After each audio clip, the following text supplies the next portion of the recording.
Bonjour à toi et bienvenue dans le podcast Les Sentiers du Possible. Je suis Alexandra Ridou, coach certifiée et fondatrice de Randose, pour t'accompagner à cheminer vers une vie pleine de sens et d'impact. Chaque lundi, je te partage mes réflexions et outils pour t'aider à atteindre les sommets de ton épanouissement. Et les mercredis, je te laisse découvrir une interview inspirante d'invités qui vivent la vie qui leur correspond vraiment.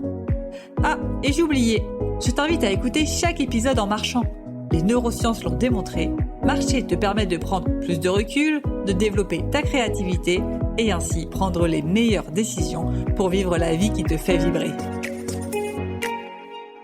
Salut Marine, bienvenue sur le podcast Les Sentiers du Possible. Comment vas-tu?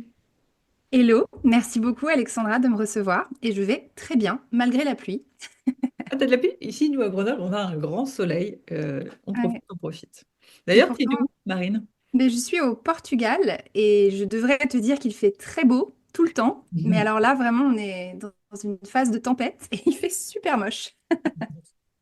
Bon courage. Voilà, Les tempêtes en général ne font que passer. c'est ça. Après la pluie, le beau temps. Yes. Alors, Marine Blodkat, si j'écorche pas ton nom de famille, pour ceux qui ne te connaissent pas, moi je résumerai en un peu la queen du human design, mais toi justement, comment tu te définirais? Euh, une alchimiste de la vie. J'ai plusieurs vies, plusieurs casquettes que j'ai alchimisées au cours de mon existence et c'est justement dans mon human design d'être quelqu'un qui a beaucoup besoin d'expérimenter et ensuite d'alchimiser ce qu'elle a vécu pour en tirer des conclusions et aider les autres à ne pas passer par là. Donc c'est vraiment comme ça que je me qualifierais. J'adore ce terme alchimiste. On va revenir juste après un peu sur ton Ouais. parcours. Mais avant, pour ceux qui n'auraient pas écouté tous mes épisodes de podcast un à un et qui seraient passés à côté de l'épisode sur le human design avec Vanessa Gelos, c'est quoi Hmm. l'human design, Marine? Le human design, c'est quoi? Alors, moi, j'ai une mission, c'est de le rendre le plus concret possible, parce que ça peut vite faire un peu perché, obscur, etc.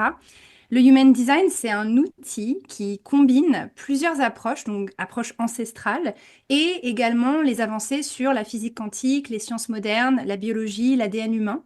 Donc en gros, dans le Human Design, tu vas retrouver de l'astrologie, le Yi chinois avec les hexagrammes, tu vas retrouver le même fonctionnement que le système des chakras hindous. Tu vas retrouver des éléments de la Kabbale avec l'arbre de vie et également des éléments de physique quantique, etc., etc. Donc c'est une juxtaposition de plein de systèmes anciens et plus modernes qui ont été finement juxtaposés ensemble pour créer une sorte de scan de l'énergie d'une personne. Mais ce qui va être important de préciser, c'est que c'est un scan de l'énergie d'une personne au moment de sa naissance, c'est-à-dire au moment où la personne arrive dans ce monde et où elle n'a pas encore eu forcément le temps d'être conditionnée par tout ce qui l'entoure.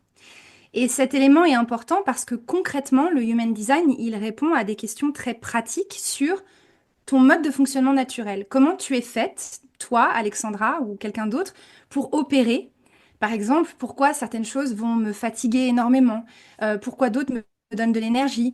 Pourquoi j'interagis comme ci ou comme ça dans mes relations? Comment je vais m'affirmer dans certains contextes? Comment je vais prendre les décisions les plus fluides, les plus alignées? Ce genre de réponses qu'on peut trouver grâce à cet outil. Et donc, pas besoin d'être spirituel ou de croire au destin ou être perché pour utiliser le Human Design. C'est un outil qui est pratique, qui est applicable immédiatement avec des résultats visibles parce qu'en fait, il t'apporte des déclics, des validations. Tu te reconnais et tu te reconnectes à un mode de fonctionnement qui te convient mieux que ce qu'on t'a conditionné à faire, tu vois. Ouais. Et du coup, concrètement, alors, je ne vais pas rentrer dans les détails, mais tu as une grille de calcul, un petit peu comme une roue de naissance en astrologie, tu sais, la roue de Ouais. naissance.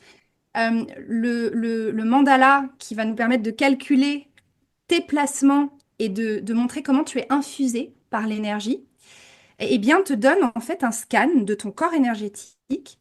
Et une personne comme moi, qui est formée, qui est certifiée, va pouvoir l'interpréter et t'apporter des éléments qui vont, hop, te faire avoir des déclics, notamment dans la sphère personnelle, relationnelle, mais aussi professionnelle. Voilà. Ok. Ultra, ultra intéressant. Mm. C'est un sujet du coup moi, que j'ai commencé à m'intéresser justement suite au podcast avec Vanessa Gelos. Et j'ai une Oui. question qui me vient là.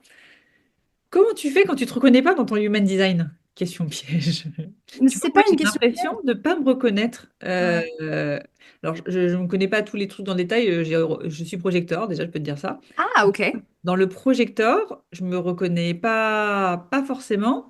Alors, il y a peut-être Mm, d'autres indicateurs qui font que, mm, avec les chiffres, etc., je ne suis pas une spécialiste du human design, euh, bien sûr. ça vient compenser.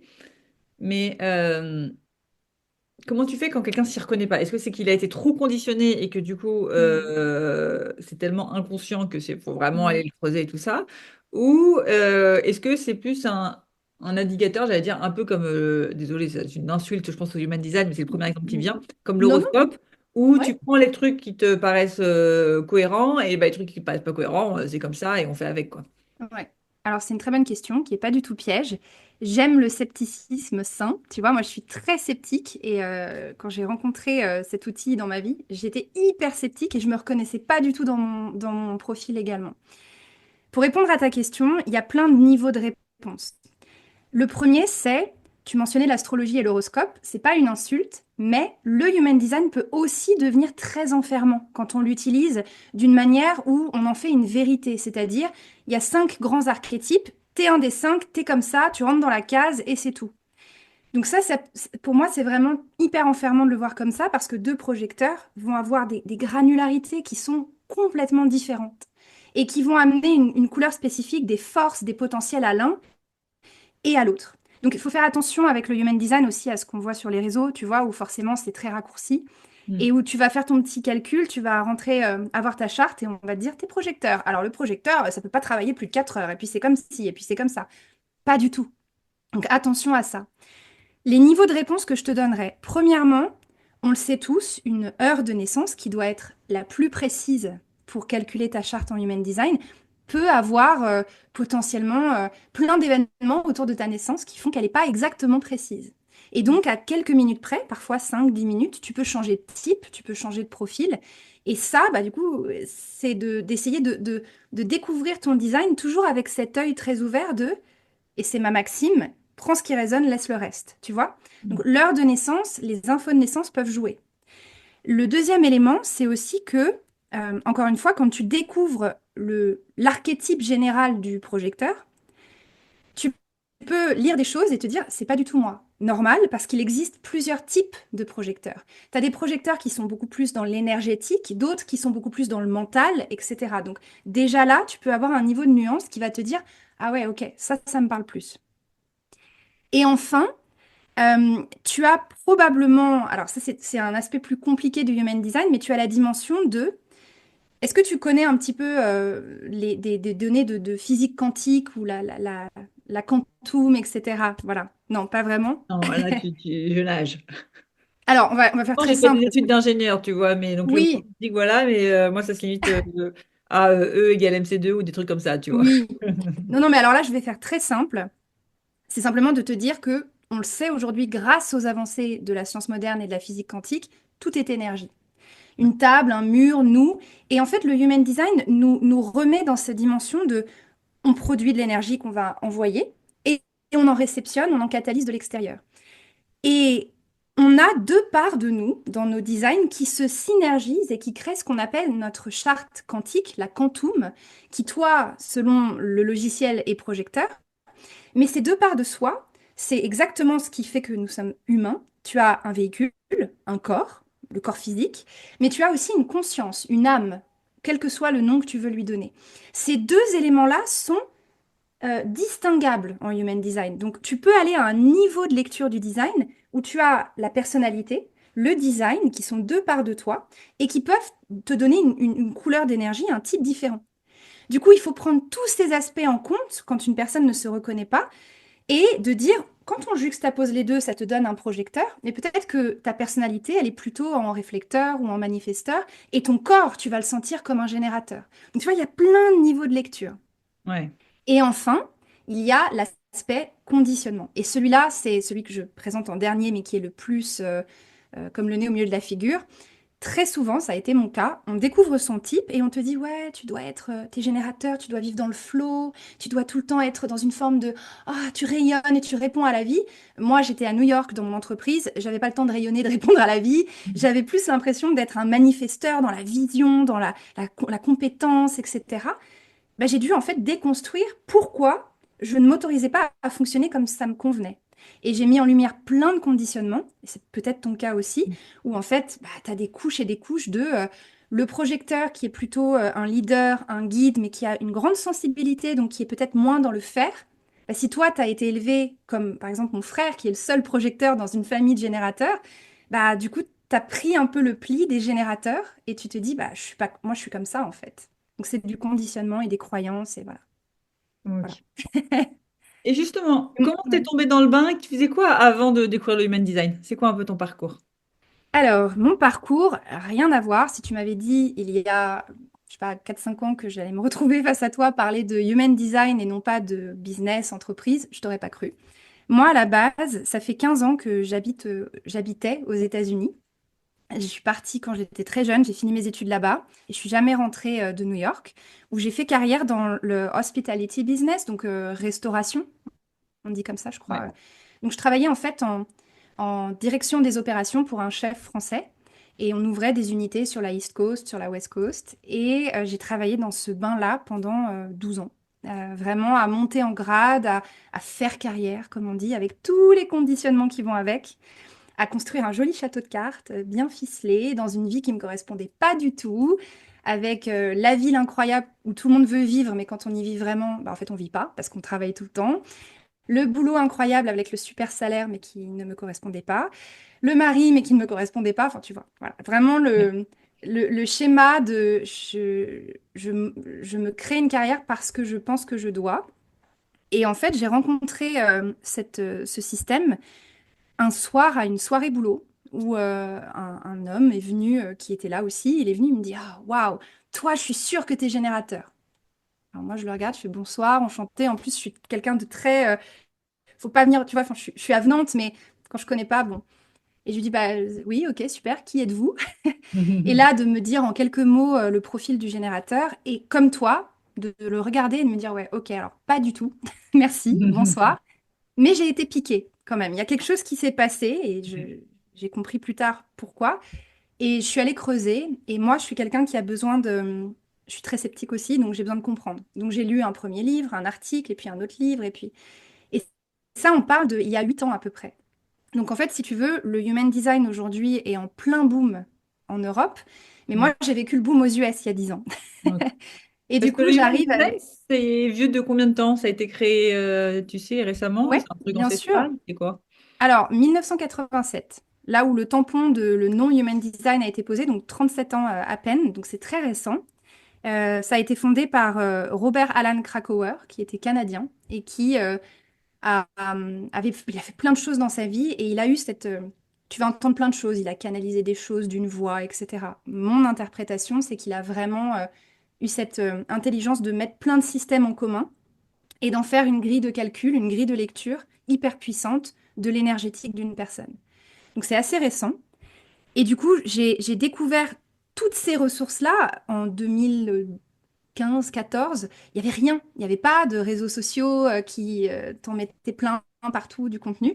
Donc je me suis formée, mais pas avec mentalement l'idée de me former, c'était plus je veux comprendre.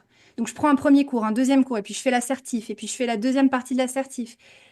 Et ce qui est fou, c'est que je me suis formée pour moi. Très vite, j'ai vu des changements dans ma vie personnelle par rapport à moi et ma relation de l'époque. Ça m'a permis de passer des caps énormes parce que j'avais cette validation et cette conscience. Et puis Ah, moi, à l'époque, je me permets de te couper des exemples non, justement non. de cap que tu as franchis. Bah, par exemple, de me rendre compte à quel point tous les... comment dire, toutes les, la relation toxique que j'avais avec mon partenaire de l'époque venait de un problème de communication et un mode de fonctionnement diamétralement opposés. C'est-à-dire que moi, ma façon de prendre des décisions, ma façon de vouloir interagir, ma façon de me sentir soutenue, était à l'opposé de son besoin à lui. Donc on passait notre temps, si tu veux, à se taper un peu la tête contre le bocal et à pas se comprendre. Et du coup, ça m'a permis aussi, concrètement, de me remettre face à cette marine générateur qui doit être dans son flot, de faire un état des lieux de ma vie à New York à ce moment-là et de me dire, il y a un truc qui vibre très fort avec cette énergie du générateur, je vis à côté de mes pompes. Et ça m'a donné, si tu veux, une espèce de force parce que ça me donnait du concret, du voilà tes besoins, mais tu les remplis pas au quotidien. Voilà tes besoins et voilà pourquoi tu as les symptômes qui vont avec. Et de petit à petit, poser des jalons, ça a été très, très, très progressif, mais pour me dire, je m'octroie du temps. Je commence à vivre comme ça, selon ma stratégie. Je prends du temps pour prendre du recul. Et ça m'a en fait permis de changer de vie. Le human design, et je le dis, et j'ai fait plein de choses dans ma vie, notamment aux US. C'était un peu la Mecca, New York, du dev perso. Je me suis formée à plein de trucs. Mais le human design a été mon déclic pour me dire, j'ai le droit d'être comme ça. Je suis pas folle. Et en fait, eh ben, ça va peut-être prendre du temps, mais je vais y aller, je vais sauter sans filet. Parce que je me revois sur Park Avenue à New York dans mon bureau, derrière mon- mon office, et de me dire, je regarde par la fenêtre, j'en peux plus en fait. J'ai mal au ventre en me levant le matin, je suis en burn-out, enfin voilà, l'histoire un peu trop classique à mon goût. Mais à la base, je me suis formée au Human Design parce que j'avais beaucoup de problèmes de santé, j'avais beaucoup d'anxiété, j'avais beaucoup de... Et je trouvais des réponses qui résonnaient fort, et je me suis dit, il faut que j'aille plus loin. Donc, comme je te disais, c'était un peu malgré moi. Je me suis formée, formée, formée. Et puis après, je me retrouve certifiée, ce qui n'est pas le cas de beaucoup de monde encore aujourd'hui. Et je me Là, dis, ah attends, t'es waouh, certifié, mais toujours en poste CDI ou t'es certifié et ça y est, tu t'es mis à ton compte non, j'ai transitionné, ça y est. Il y Ok. a à peu près 3 ans de ça, Ah oui, pardon, non, mais quand t'as eu ta certif, t'étais Ah toujours. non, j'étais toujours à mon poste. Ok, ok. Si tu veux, j'étais avec ce joli diplôme d'analyste, bah, tu vois, parce que j'avais étudié sans m'en rendre compte 3 ans, 4 ans. Enfin, tu vois, ça va vite. En parallèle, j'ai passé mes soirées, j'ai passé mes week-ends. Et en fait, là, j'ai fait une petite pause du human design en me disant, bah, je fais quoi de ce bout de papier? Ça me donne de la compréhension pour moi. Et ça m'a mis un temps pour me dire, mais bon sang, j'ai toutes les connaissances, pourquoi je ne l'applique pas dans mon équipe? Enfin, tu vois, j'étais directrice d'une équipe de 15 personnes, j'avais 35 unités sous ma charge. Je me suis dit, mais essayons. Et je me rappelle de ce moment où, quelques mois plus tard, j'ai proposé à mon boss de l'époque, qui était un peu Mister Excel, tu sais, très, très analytique, très carré, un mentor pour moi que j'admire toujours beaucoup et qui m'a dit, mais moi, le human design, tu sais, j'ai fait du Reiki. Et du coup, j'ai redécouvert cette personne que je croyais très fermée. Et je me rappelle avoir fait un premier lunch and learn avec mon équipe de l'époque et leur présenter l'outil et de voir plein de réactions. J'ai mis en place des choses dans mon équipe en prenant en compte le design de chacun. Ça a rapporté des résultats de fou, comme par exemple des gens qui n'étaient pas à leur place et qui ont changé un tout petit peu de poste ou de fonction et qui tout d'un coup se révélaient, des personnes qui étaient déjà en poste et qui finalement avaient besoin d'autonomie, d'indépendance. Et quand on leur donnait avec des objectifs précis, ils faisaient péter les scores. Donc tu vois, il y avait vraiment mes commerciaux, mes managers de magasins. C'était incroyable. Tout ça pour dire que euh, là, j'ai eu une prise de conscience par rapport au business et à l'entreprise. J'avais pas du tout encore conscientisé que je voulais faire entrepreneur, que je voulais changer de vie, mais je me disais, les États-Unis notamment sont un peu en avance sur l'Europe, mais on commençait à voir le paradigme hiérarchique pyramidal s'écrouler un peu. Il y a plein de marques comme Gwyneth Paltrow avec Goop et tu vois toutes ces personnes qui étaient proposées une autre façon de manager. Et je me suis dit, le human design devrait pouvoir s'appliquer en entreprise. Et là, j'ai eu un eureka en voyant qu'il y avait une école agréée qui avait été ouverte pour l'application business du système. Mm. Donc, j'ai refait un cursus de 2 ans pour me former à la BG5, la BG5, c'est l'école, et qui du coup m'a aussi du coup donné ces connaissances incroyables du human design appliqué au business, qui n'est pas du tout la même terminologie que le traditionnel. Et là, j'ai commencé à l'appliquer dans ma vie salariale.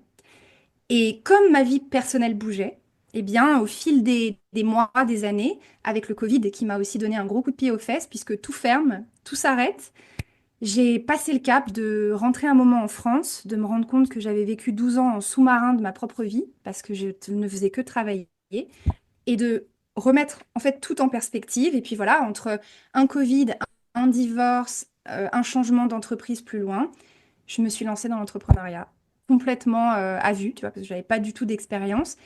Et c'est mon design de générateur d'avoir une stratégie de répondre aux choses, de pas initier. Moi, je suis pas faite pour initier. Et du coup, c'est dans cet entre-deux que je me suis donné de l'espace et du temps et que les gens venaient à moi en me disant, Marine, tu connais plein de choses en human design, tout le monde en parle en France, mais il n'y a rien, il n'existe pas de contenu en français. Parle-nous, dis-nous, enseigne-nous, transmets-nous. Et mon business est né comme ça, d'une demande à laquelle j'ai organiquement répondu. Mettre en place un Calendly avec, tu vois, des petits échanges one-to-one avec des clients, ouvrir un espace de formation, faire un guide écrit. Enfin, tout ça, c'est venu progressivement.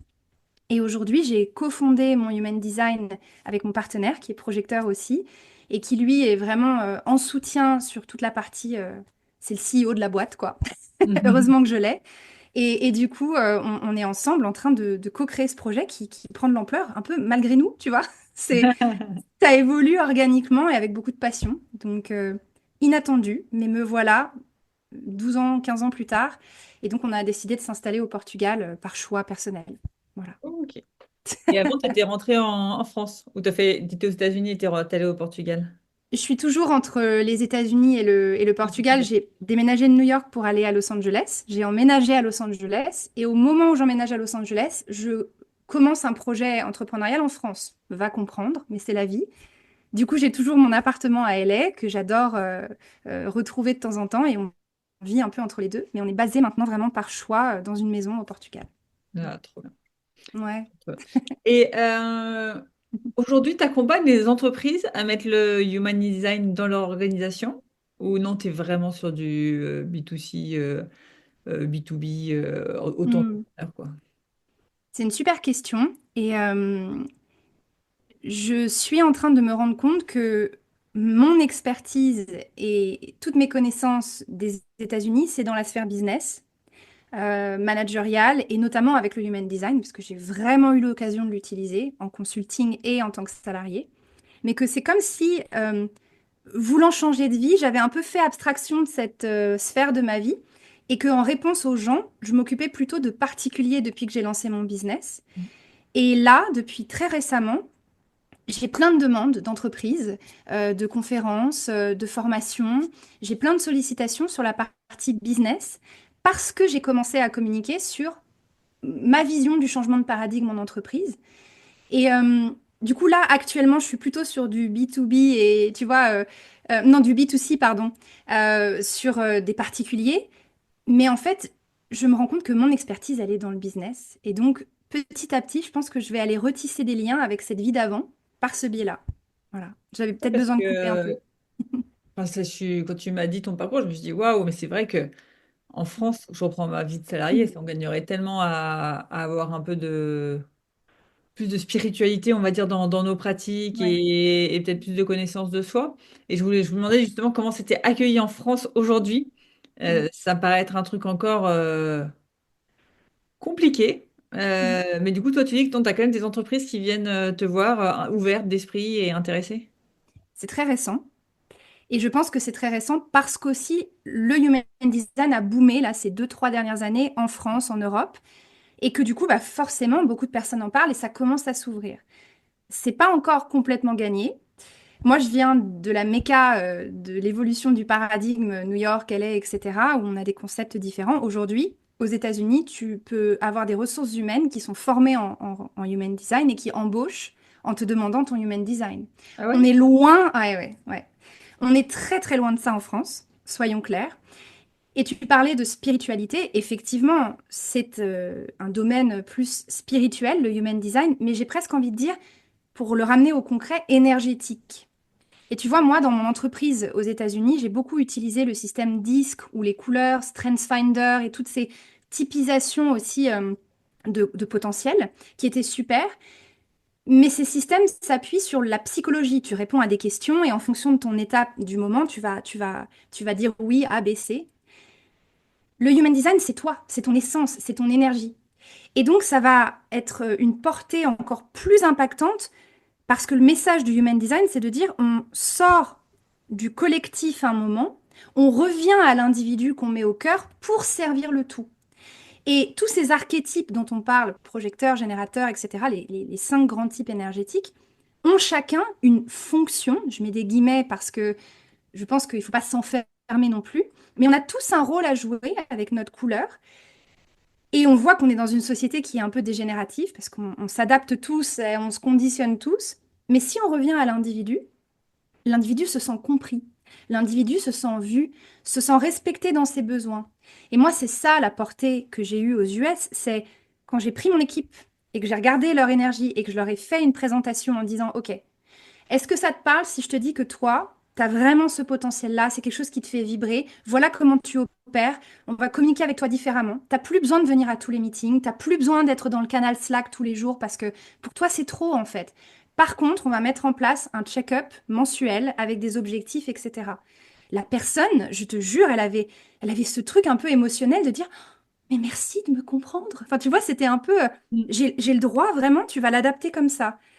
Donc, on change de paradigme, c'est pas évident. Et oui, j'ai des sollicitations. Je suis en train de travailler sur un programme qui s'appellera Business by Design, justement. Faire du biz, que ce soit entrepreneur, solopreneur, salarié, chef d'entreprise, voir autrement l'énergétique, la dynamique de l'équipe. Et dans ce programme, ce sera vraiment présenté un peu comme une masterclass pour les personnes qui seront chefs d'entreprise, entrepreneurs, leaders, et qui voudront comprendre comment l'appliquer dans leur équipe. Et comme je commence à communiquer sur ce sujet, oui, j'ai eu des sollicitations. Par exemple, un grand groupe qui s'occupe de créer des événements en entreprise, tu sais, pour un peu créer une happiness frequency dans les entreprises, parce que c'est un nouveau truc. Maintenant, on a envie d'amener de la stimulation pour que les gens restent et soient contents. Et du coup, dans ce cadre-là, on va certainement travailler sur un projet avec le Human Design. Donc, c'est génial. Ah, top, Voilà. bien trouvé. Ouais. Et si on reprend un peu le moment où tu décides de quitter ton job pour te lancer dans l'entrepreneuriat, Ouais. t'y allais full confiance, un peu en mode c'est bon, c'est mon human design, je suis à ma place, ou comment elle s'est passée sa période de transition? Ou c'était quand même.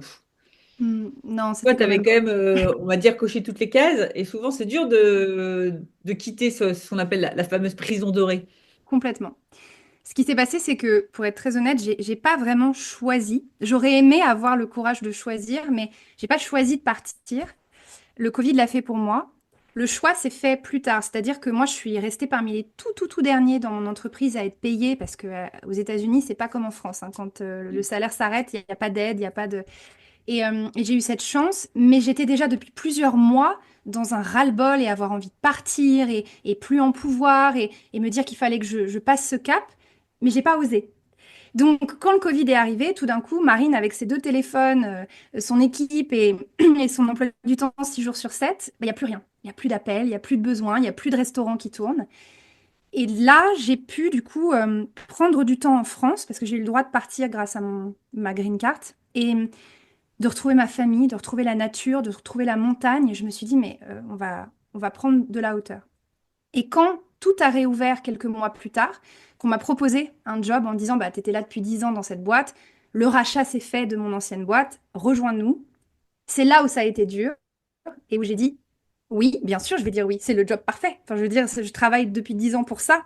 Et je me rappelle être avec mon père et lui dire, papa, je peux pas dire non quand même. Et dans mes tripes, vraiment, c'était non.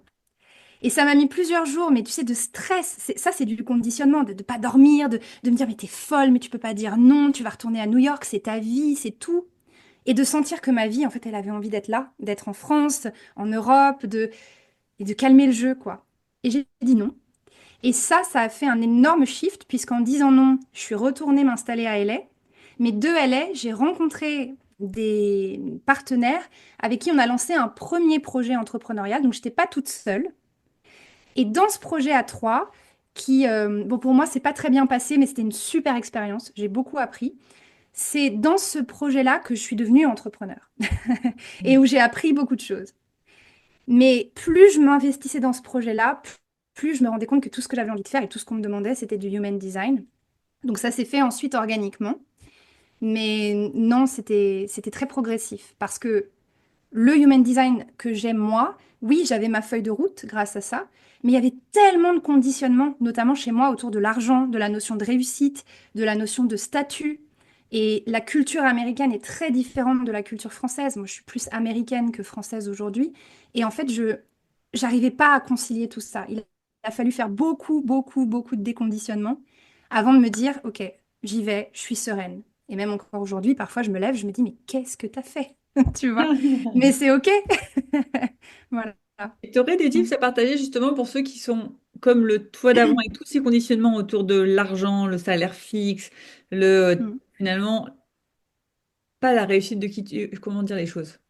La valeur de qui tu es dépend un peu de ton salaire, je trouve. En Complètement. France, il y a vachement ces trucs de Mm. bah, dis-moi combien tu gagnes et je te dirai si tu as réussi dans la vie, quoi. Euh, Ouais, c'est vrai. Qu'est-ce qui t'a aidé, toi, à faire ce détachement de OK, j'ai le poste de rêve sur le papier, j'ai le salaire de rêve sur le papier, Mm. il n'est pas là le bonheur, il n'est pas là ma réussite finalement. Ma réussite, elle n'est pas là, elle est autre part. Mm. Alors, pour moi, ça a été un peu à la dure parce que c'est mon corps qui est un peu lâché, histoire classique malheureusement, et j'aimerais qu'on arrive à un stade où les gens n'attendent pas de se prendre le mur pour réagir. Tu vois?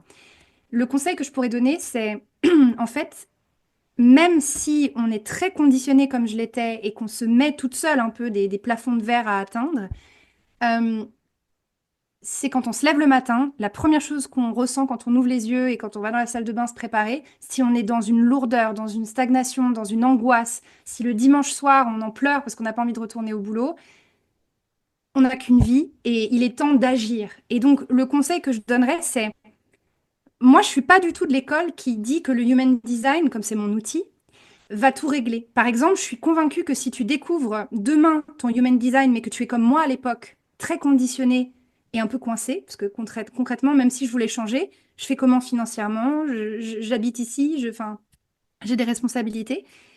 En fait, je ne conseillerais pas de commencer par le human design, parce que le human design te donne quoi? La perfection de ce qui te va le mieux, donc vraiment ton mode de fonctionnement idéal.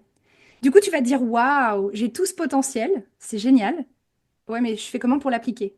Et là, t'es coincé. Moi, j'étais vraiment coincée. Ce qui m'a aidé, c'est tout un protocole, un parcours de déconditionnement, alors que moi, j'ai fait en prenant des pièces du puzzle à droite à gauche, et qu'aujourd'hui, je propose beaucoup plus structuré parce que ça aide les gens.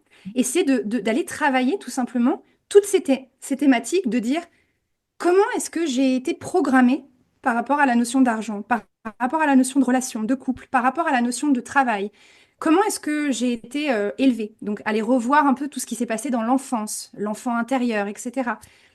Et en fait, ça, bah, c'est moins glamour que de découvrir son design ou autre chose. Tu dois te remonter les manches et tu dois dire, je prends un sujet après l'autre, j'introspecte, et ensuite, par quelle que soit la technique que tu choisisses, je reprogramme, je change d'histoire que je me raconte. Donc moi, en fait, du Covid, fermeture de mes restaurants jusqu'à aujourd'hui dans mon entreprise, il s'est passé plusieurs années où je n'ai fait que de travailler de manière très cyclique sur tous ces sujets ou de ne pas vouloir les voir et de me prendre un peu la vie dans la figure, tu vois. Mm. Donc c'est vraiment, je crois qu'il n'y a pas de secret. Le seul conseil que je puisse donner aux personnes, c'est on me demande toujours, Marine, tu travailles avec l'énergie, comment tu diriges l'énergie? Comment tu décides, ok, je veux mettre mon énergie là? C'est en ayant une intention pure. Donc pour moi, c'est première chose, c'est tu fais un état des lieux de ta vie. Est-ce que ça vibre ou pas? C'est aussi simple que ça. Deuxième chose, tu te dis, est-ce que mon intention, elle est claire par rapport à ma vie? Donc là, il y a plein d'exercices qui existent sur tes valeurs et sur te projeter avant, une année avant ta mort et te dire, j'en suis où, tu vois? Et quand tu sais ça, c'est plus possible de revenir en arrière. Moi, quand j'ai posé cette intention pour moi-même, ça m'a pris plusieurs années. Ça n'a pas été, allez, salut, je vous quitte. Non, pas du tout. Mais j'allais tous les matins mettre mon énergie sur cette intention. Ça va changer, ça va changer, ça va changer. Et tous mes choix se faisaient en fonction de valeurs que j'avais enfin définies et d'une intention pure et puissante. Et une fois que tu as l'intention, tu observes, dès que le matin, tu es là face à toi-même, tu te dis, OK, je repense à mon intention, je m'y connecte. Là, tu vas sentir plein de résistances. C'est ces résistances-là, avec quelconque technique que tu choisisses, que tu vas aller travailler, reprogrammer, déconditionner. Allez hop, on y va, on met les mains dans le cambouis. Et petit à petit, ben, tu enlèves des couches de l'oignon. Puis après, ça dépend beaucoup des rencontres, des opportunités, mais se faire confiance. Et tu vois, moi aujourd'hui, j'avais vraiment un salaire que je pensais pas atteindre à mon âge. Parce que la force des US, c'est aussi que à 25 ans, j'étais directrice des op. Enfin, tu vois, personne ne fait ça en France. eh ben, je gagne mieux ma vie aujourd'hui en termes de qualité de vie, mais aussi en termes de revenus. Mais parce que je vibre ce que je fais et tout ce que je fais, je le fais pour moi. Et ça me convient. Ça convient pas à tout le monde. Le salariat, il y en a qui adorent et c'est OK.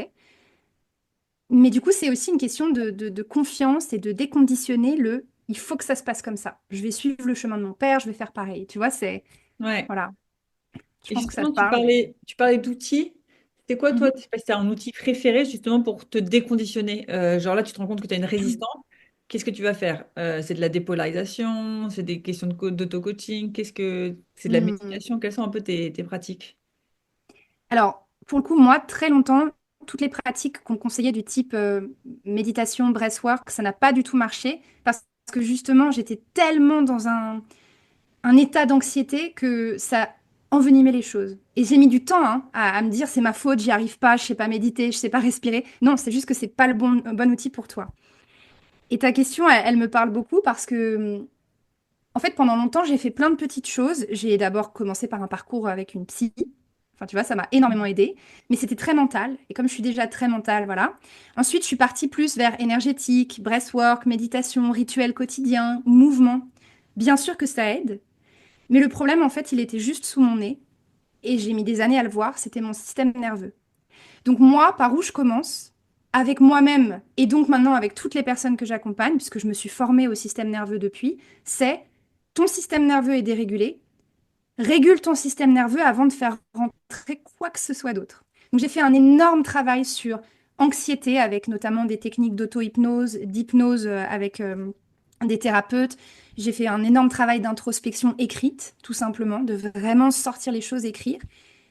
Et en fait, c'est notamment parce que mon parcours à moi, que j'ai mis en place un protocole pour moi-même et qu'aujourd'hui je propose en fait aux personnes que j'accompagne et aux personnes que ça intéresse parce que justement j'avais rien. J'avais trop de choses dans tous les sens que je piochais dans plein de choses, la psychologie, l'hypnose, la respiration, j'avais trop de choses. Donc avec mon partenaire qui lui est musicien chercheur, il fait de la musique médecine, sonothérapie, on a mis en place, en fait, vu que j'étais formée au système nerveux, que j'étais formée aussi en émotionnel, gestion de l'émotionnel, lui est formé à l'hypnose. On a mis en place une technique qu'on a appelée les sensorialisations, qui permettent en fait de, dès que tu es trigger, tu vois, dès qu'il y a un déclencheur ou dès que tu sens qu'il y a une résistance, selon la thématique, tu as une sensorialisation correspondante et tu peux aller en toi-même, descendre dans le subconscient pour éviter que ton mental bloque canaliser avec un travail d'EFT, tu sais, de tapping le corps pour qu'il se calme, qu'il s'apaise, et aller reprogrammer de l'intérieur cette croyance qui bloque. Donc en fait, pour te répondre très clairement, j'ai essayé plein de choses. Beaucoup de choses n'ont pas marché parce que mon système nerveux était dérégulé. Donc je me suis formée sur le système nerveux et je me suis guérie de ça. Problème de peau, inflammation chronique de l'estomac, anxiété, crise d'angoisse. Une fois que j'ai stabilisé ça, j'ai accompagné des gens en human design qui avaient le même problème, qui me disaient, Marine, c'est super, j'ai tout ce potentiel, mais je suis bloquée. Donc j'ai créé le protocole qui leur permet justement de sortir de ça. Et on y va, on a tout un parcours avec enfant intérieur, argent, couple, amour, enfin, tu vois, tous les grands sujets. On introspecte et on reprogramme. Donc voilà, je me suis créé ma technique. Ultra, ultra inspirant. Et Ouais. aujourd'hui, d'habitude, je commence par cette question. Là, elle arrive plutôt vers la fin. Tu dirais que sur une échelle de 1 à 10, à quel point ta vie fait pleinement sens? Hmm. J'entends que tu me demandes fait pleinement sens. C'est pas est-ce que tu kiffes ta vie ou c'est le sens Ouais, qu'il le y a derrière. sens, exactement. Hmm. Eh bien, je dirais qu'on est à 9, presque 10, parce que j'ai vraiment, quand je me lève le matin, une sorte de mission, et je savais pas du tout à quoi ça ressemblait, de bosser pour une cause ou pour quelque chose en quoi tu crois. Donc ça, c'est très nouveau pour moi, mais je dis un 9 parce que je pense que j'ai encore beaucoup de croyances par rapport à ça, et que je doute encore beaucoup de moi. Euh, mais il y a beaucoup de sens dans ma vie. Il y a du sens aussi grâce à l'amour. J'ai rencontré l'amour et je me suis ouverte à ça. Donc ouais, je dirais 9-10 quoi. Et quand tu t'es lancé, là, tu parles de ta mission qui Mm. justement revient mettre du sens. Tu l'avais Mm. cette mission ou elle est venue après coup?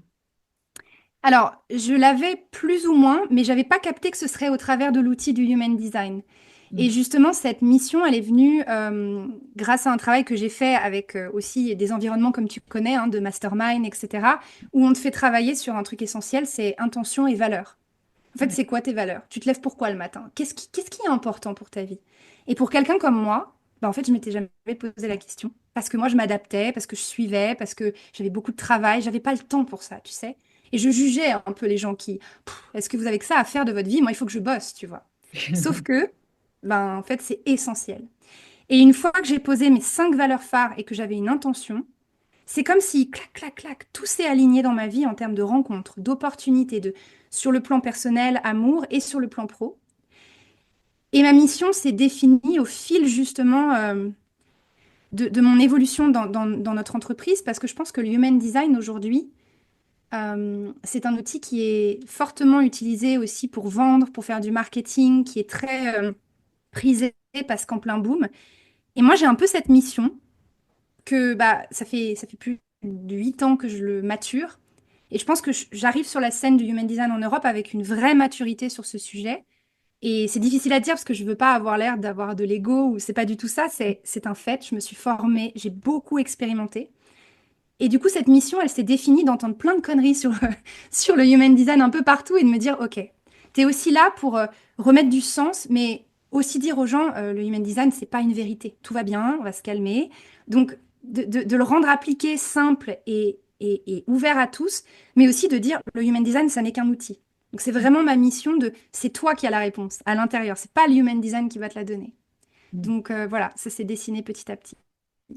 Mm. Ultra, ultra inspirant. Je vois le temps qui passe. Oui. Il y a un message que tu as envie de crier au monde et que tu n'aurais pas encore fait passer là dans cet échange. Et que tu as envie de dire, wow, les gens là. Hmm. Mais je crois qu'en fait, ce serait wow, les gens stoppent à chercher des réponses à l'extérieur. Et je me parle à moi aussi parce que ça m'a fait perdre tellement d'années, bon sang, tu vois, de dire arrêtons de croire que il y a des solutions toutes faites au miracle ou à l'extérieur. Et on revient à soi, à son corps, à ses besoins. Et stop en fait à la surenchère du tu dois tendre vers quelque chose, tu dois t'améliorer pour être toi-même. En fait, c'est déjà là, c'est déjà à l'intérieur. Donc, j'ai envie de dire, prends ce qui résonne, laisse le reste, mais c'est toi qui as les rênes. Et donc, de reprendre sa responsabilité, quoi. Si toutes les personnes qui habitent cette planète prenaient leur responsabilité par rapport à elles-mêmes, on n'aurait pas un monde qui tourne un peu bancal parfois, tu vois. Donc, c'est ça mon message. J'adore ce message, Marine. Merci à toi. Merci Chaque beaucoup. épisode se termine par une question de coaching qu'on Ok. invite les auditeurs à méditer en marchant. Quelle est la question que tu aurais envie que les auditeurs se posent justement pour avancer vers ce chemin de connaissance de soi? Hmm. Eh bien, ça va tourner autour de cet état des lieux dont je te parlais. J'aimerais inviter les auditeurs à se poser la question, de faire un petit état des lieux honnête, c'est courageux d'être honnête, de leur vie actuelle dans les grands domaines, professionnels, personnels, amour, argent, et de se dire, est-ce que ce que je fais comme bilan de où j'en suis, ça résonne? Ou au contraire, est-ce que je ressens résistance, stagnation, lourdeur? Et de là, de vous dire, OK, cet état des lieux, c'est ma prise de conscience. Tu vois, de vraiment se poser la question, de faire un état des lieux honnête. C'est 2 colonnes, hein, c'est est-ce que ça va, est-ce que ça va pas, c'est tout. Et de cette prise de conscience, de pouvoir ensuite s'ouvrir au cheminement sur son intention pour sa vie, en fait. Ce serait ça. Génial. Je pense que comme toi, la prise de conscience, c'est vraiment la première étape essentielle avant tout changement. Ouais. Un grand merci à toi, Marine, pour cet échange ultra inspirant. Si jamais nos auditeurs, et j'invite les auditeurs à le faire, veulent t'envoyer des petits mots doux, où est-ce qu'ils peuvent te retrouver? Merci Alexandra de m'avoir reçue. Et on peut me retrouver, je pense que le mieux, c'est sur mon compte Instagram, où je partage toujours plein de valeurs, mon human design. Voilà, mon human design.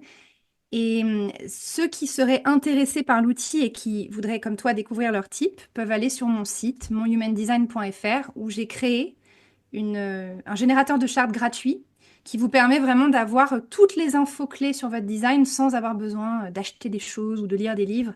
C'était vraiment ma mission aussi, de le rendre accessible. Donc voilà. Ah, trop bien. Bah, je mettrai tous les liens dans le descriptif de l'épisode. Et Marine, je te dis à très vite. Les auditeurs, restez bien jusqu'au bout pour la question de coaching à méditer en marchant et en musique. Et ciao!